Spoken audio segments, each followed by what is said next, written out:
Hey everyone, and welcome back to the channel.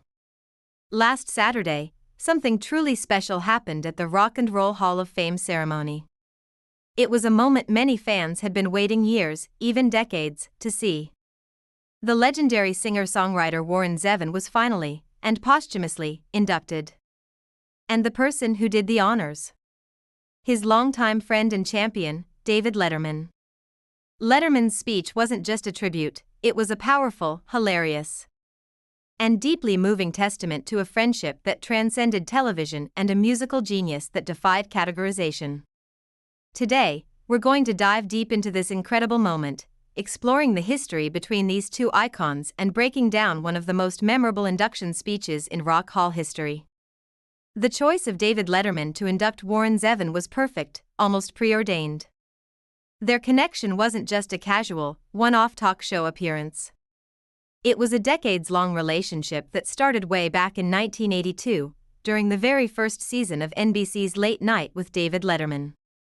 From that first appearance, a genuine friendship blossomed. Zevon became a regular fixture on Letterman's shows, both on NBC and later on CBS's Late Show. He wasn't just a guest, he was part of the show's fabric. On multiple occasions, when the iconic bandleader Paul Shaffer was away, it was Warren Zevon who stepped in to lead the band. Letterman recalled this fondly in his speech, saying, "Being right there in the studio was my own version of being 20 feet from stardom, it was delightful." This wasn't just a host and a guest, it was two friends, at the top of their respective games, simply enjoying each other's company and talent. Letterman began his speech with his signature dry wit, sharing a story about preparing for the big night. He said he'd called up Zevon's son, Jordan, to ask if there was anything specific he should mention. Jordan gave him 3 requests.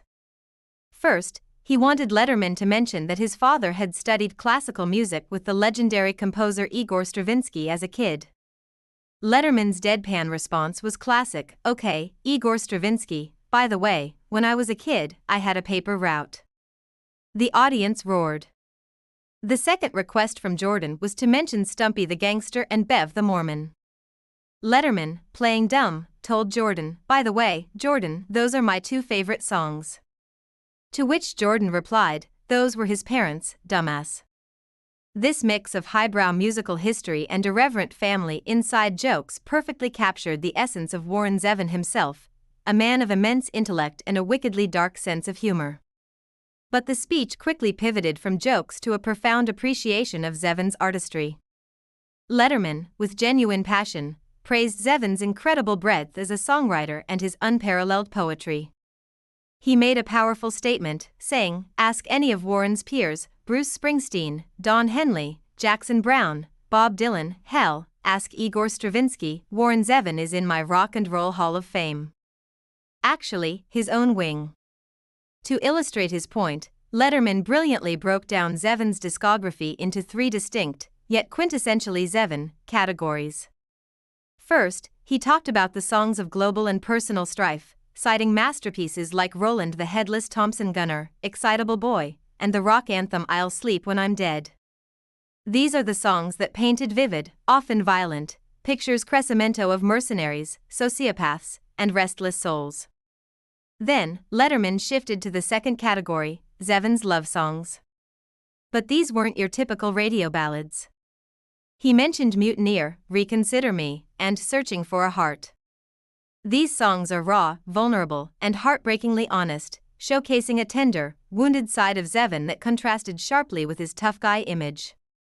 And finally, Letterman arrived at the third category, joking that it was simply songs about werewolves.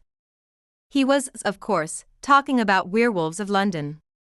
As he introduced it, saying, "This is about a werewolf in London," the crowd erupted in howls, a testament to the song's enduring, quirky legacy.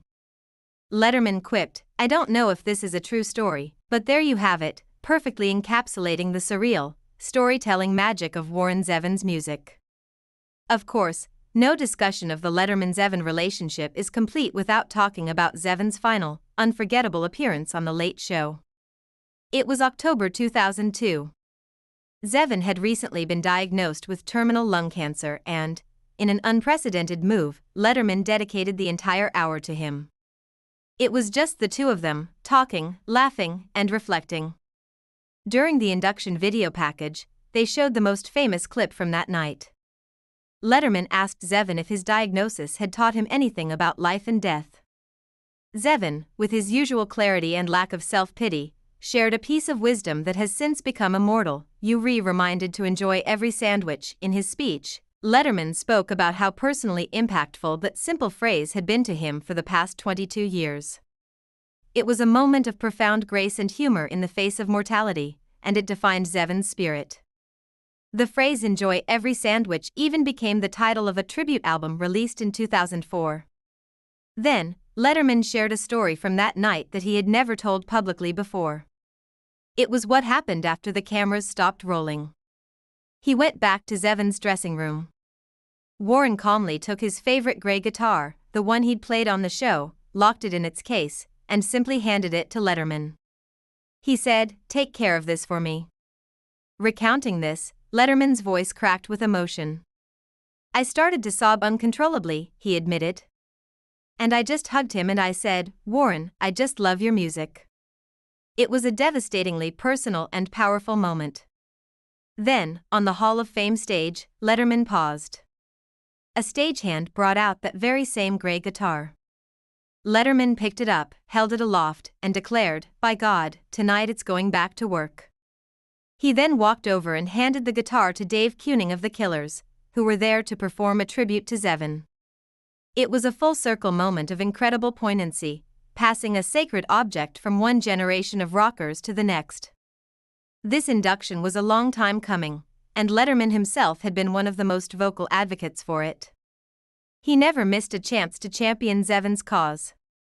Just last year, in 2023, when Zevon was on the ballot for the first time but wasn't voted in, Letterman expressed his frustration. He said, "I will say that I'm disappointed. I'm not angry, because I would have been surprised had it gone the other way.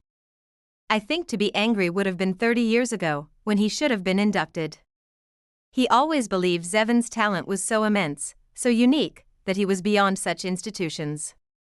As Letterman put it, Warren can do without the Rock and Roll Hall of Fame. He's above and beyond the Rock and Roll Hall of Fame. But now, as Letterman joyfully concluded, he's above, beyond, and finally, deservedly, in it. David Letterman's speech was more than just an induction. It was a love letter. It was a final, public thank you to a friend who gave him, and the world, so much. It was funny, it was heartbreaking, it was filled with respect, and it perfectly honored the complex, brilliant, and unforgettable legacy of Warren Zevon. It reminded us all to cherish the artists who dare to be different, and of course, to enjoy every sandwich. Thanks so much for watching. What's your favorite Warren Zevon song or memory? Let me know down in the comments. And if you enjoyed this video, please give it a like and subscribe for more content. We'll see you in the next one.